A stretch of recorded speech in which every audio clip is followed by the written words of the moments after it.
Welcome to Body Hack and Build a Better You, the podcast where we unlock the secret to living a longer, healthier life and create a bloom zone in our life and within our family. I'm your host, Michaela Morell, and I'm here to provide you with the tools and knowledge to empower you to build a better you, one essential building block at a time. Today's episode about vitamin D3 was inspired after I talked with a very frustrated woman who was always low in her levels, even with supplementations, and her doctor could not seem to help her get into the recommended levels. So I will explain why only supplementing with vitamin D may not help you at all. Something I did forget to mention during the podcast production is that if you have good levels of vitamin D but struggle with too much calcium in your blood, you want to increase your meat intake and eat more fermented foods to get more vitamin K2 into your system. Or perhaps you might want to look into supplementing. I also forget to remind people that vitamin D and vitamin K2 are fat-soluble vitamins, so we need a healthy fat source together with our supplement regime if we choose to supplement. I also want to remind you that this podcast is for educational and entertainment purposes only. If you plan to change your food intake, always consult your healthcare provider. Let's dive in.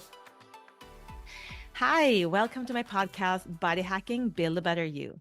I'm Michaela Morell, your host, and today I want to talk about vitamin D, and I want to explain it in a way that maybe no one else has been explaining it to you. I know that there is a lot of people out there that are struggling with vitamin D deficiency. And if you don't know if you're struggling, I recommend you to call your doctor right away and request a test for vitamin D. It took the medical industry about 30 years from the data was out that it's crucial, it's essential, it's something that a lot of people are struggling with until it became mainstream to actually test your vitamin D levels. But it is mainstream now. You can request it from your doctors. I encourage you to do that and 4 times a year. The reason why you have to do it 4 times a year is simply because your habits are changing, the sun exposure is changing, your diet might be changing depending about the season. So if you're measuring in both summer, fall, winter, and spring, you will get a good idea of how much supplementation you might need. So vitamin D, it comes from the sun, but it's important to understand that just because we're out in the sun doesn't necessarily mean that you have good levels of vitamin D. And I'm going to explain this a little bit deeper today. You can get a little bit of vitamin D from your diet, but we're going to talk about the problems about that too. And when we're looking at vitamin D, it is important to understand that it's working as a hormone in our body. It is crucial for a lot of physiological processes, and it goes beyond the bone health. It is so important for our immune system, for mood regulation, and for muscle function. So if you are struggling with mood, anxiety, panic attacks, it is very important for you to measure vitamin D, but there's a lot of things we can do over that. But today we're going to stick with the vitamin D talk. When we are looking at vitamin D, when the sun hits our skin, what is happening is that there are some cholesterol that gets converted into vitamin D3. Vitamin D3, it is not an active form of vitamin D. We need to activate this vitamin D. And looking at what's happening in our body, we need a functioning liver, we need functioning kidneys, and we need enzymes to help with the conversion of vitamin D. So just because we are taking an extra vitamin D supplementation too, it may not be enough for us. I was the type of person that even if I was living in sunny Texas, I get very, very, very sick very often. And eventually, after 4 months of being very sick, I started drinking crazy amount of waters because my body was so thirsty.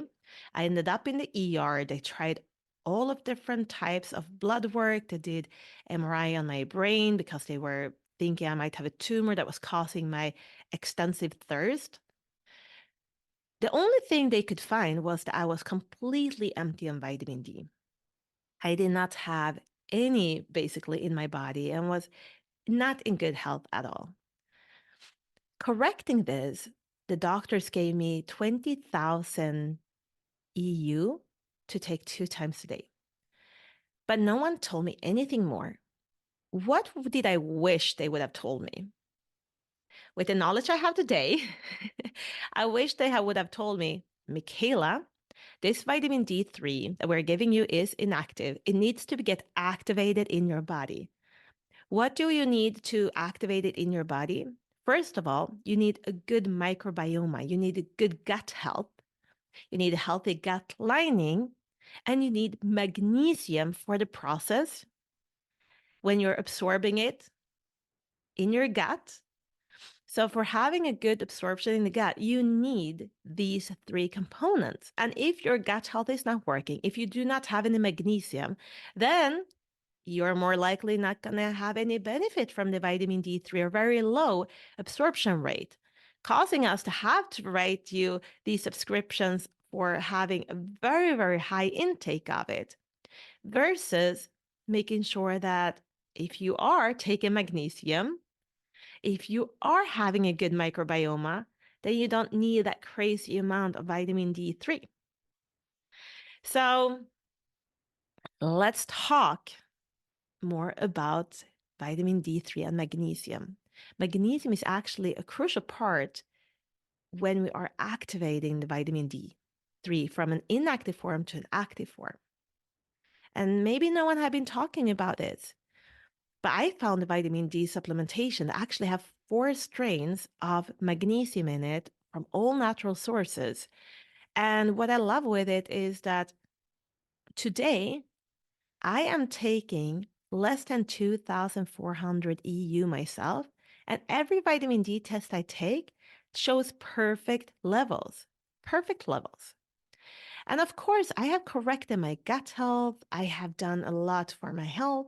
I'm making sure I'm eating enough of proteins because in your body, when you're converting inactive form to an active form, if in your liver and in your kidneys, they need some type of enzymes to help with this conversion. And what are enzymes? What are they built up with? Enzymes are built up with proteins. So if you're struggling with breaking down food because you're lacking enzymes, if you're struggling with the conversion rate from inactive form to an active form, maybe you have an enzyme issue and maybe you are not eating enough of protein. There is a lot of different factors here to look into when we're talking about vitamin D deficiency. So let me list them very quickly again. If you're struggling with vitamin D levels, then you have to look into these kind of components. You'd have to look into gut health.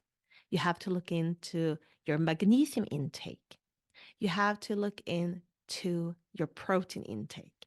And if you do all of those 3 and then add extra vitamin D3, I promise you that your values are gonna look better. You're gonna better absorb your vitamin D3, you're gonna better convert it, and you're gonna have better physiological processes happening that are related to vitamin D3 in your body.